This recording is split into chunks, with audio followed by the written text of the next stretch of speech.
Sa hirap ng buhay ngayon, may dito kaming mapipili at salamat sa Pangulong Bongbong Marcos. Nagaya natin mahihirap, malaking bagay sa amin, malaking tulong yan. Ito 20 pesos eh. Ang 10 kilo, 200 lang. Ang sobra noon, mayroon pa akong pambawas sa mga anak ko.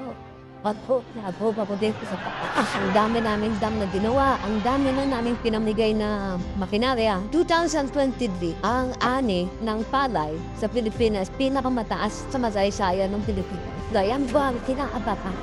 Maraming salamat po, Mr. President. Napakaganda po nito. Malaking tulong po ito sa akin.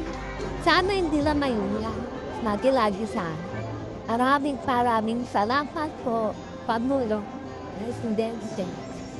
Kung hindi dahil sa kanya, wala kami matipili na pagburay sa bigat. Salamat talaga sa kanya kasi malaking tulong sa amin yan, mairin.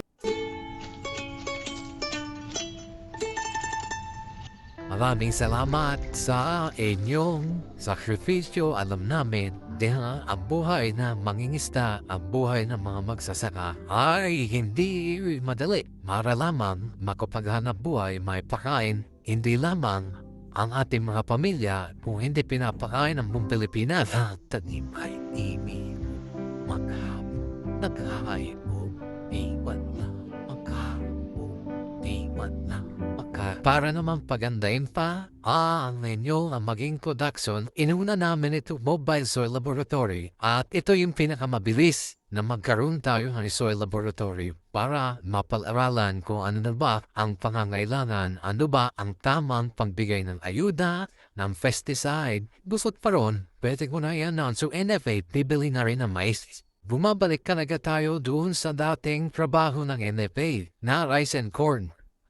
Darating din tayo sa araw na hindi na tayo masyadong umaasa sa importation. Ayun ang magiging sign of success natin kapag talagang nabawasan na natin ang gusto ng ating pagbili ng imported rice.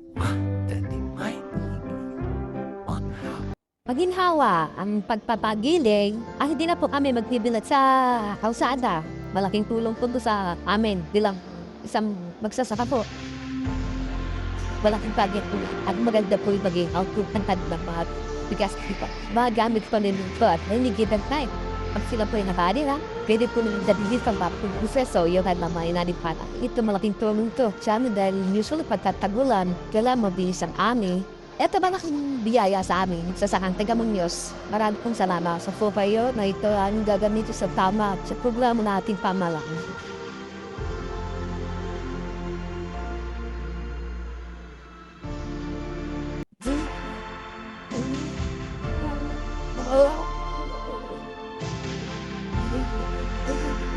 Maraming salamat sa inyong sakripisyo. Alam namin, ang buhay ng makikista, ang buhay ng mga magsasaka ay hindi madali.